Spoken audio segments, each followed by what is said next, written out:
and now we're on hallowed turf with our Anfield, and surely this is where the journey will end. This is where we're gonna finish up. Like, this is where we're gonna fill out, lad. And I know we are. I can see it already in my future. We're gonna have a cage in the middle of this pitch in 1 July, 1 August, when the season's finished. Well, June, July, when the season's finished. We're gonna have Anfield packed out, lad. Every seat filled, all the grass with seats on, and the cage in the middle, lad. And I'll be lifting a world title in the middle of there. I know for a fact I will. I've seen it in my future already. I know the season's just started now, and I know you're an avid fan. You're at as many home games as you can get to. But do you allow yourself, when you come to the ground, to sit there and think, that's where the cage is going to be? Yeah. That's where I'm going to walk from. The music's going to come out of these speakers. The last time I was here was that horrible night against Atletico Madrid. You know what I mean? And even that night, I was looking in the middle thinking, this is what it would be like, because it's a night. You know what I mean? It'd be like this. The UFC is running in the night, so we can get pay-per-view numbers in. So that's what it'd be like. And just the roar of the ground, lad. Anyone who fought me in there, it wouldn't even be a contest, because the noise what the fans would make them absolutely crumble before I even laid a hand on them. In terms of being a Liverpool fan yourself, where did it all begin? Were you born a Liverpool fan? Oh yeah, I'm not one of them, lad. I didn't jump on no bandwagon. I'm a Liverpool fan through and through. My whole family are. My dad and my uncle have been to Rome to watch Liverpool lift the European Cup, you know what I mean? And I followed in their footsteps and watched us lift it in Madrid. And I'm going to continue to do so. I'm going to continue going to away games and home games and watching Liverpool win trophies. And we're going to win the Prem again this season, lad. And I'm going to be there to watch it, because obviously no one was there to watch it last time. I went to plenty of home games in that season. Like, I was here when we beat City and United at home that year. And I went to United away when we drew 1-1 that season.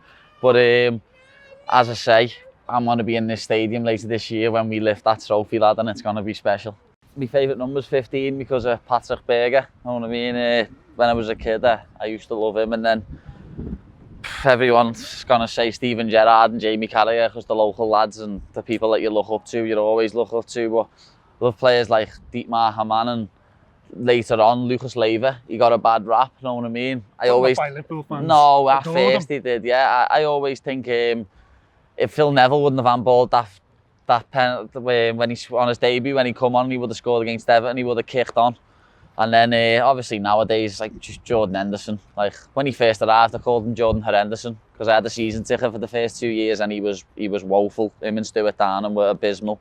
But now he's proved to be Captain Fantastic, hasn't he? He's an unbelievable leader, and the team now is just special. I didn't think I'd ever see a team this good. It's funny, because two of the players you picked out there, the players that weren't necessarily big stars when they first arrived at Anfield, in terms of Lucas and Jordan Henderson, but both of them now are absolutely adored by the Liverpool fan base. As part of that kind of, you think of your own career, which has been up and down, and you've got this young, hardcore fan base, but a lot of MMA fans have kind of gone, well, Paddy's not going to make it now. And they've jumped off the ship. Are they coming back on board? Yeah, I know that everyone's going to come back on board. It's going to be funny, because all the people that jumped off the bandwagon will be back on and be like, oh, I've always said Paddy's going to be a special talent in the UFC, when you haven't. So I'd rather not have them people on board. They can leg it, you know what I mean? I'm about the people who've been there since day one. And that's like the same with me mates and my family and all the people in the gym. I'll be looking after the people who've been there since day dot. Everyone else. How many, do you put a goal on it? Is it a matter of fights? Is it a time? Where are we? Are we 2 years away from this? Are we 3 years away? Are we 4 years away? Because you're a young lad, so there's no big rush. I don't mind. It can be in a year's time, or it can be 10 years' time. I just know it's going to happen.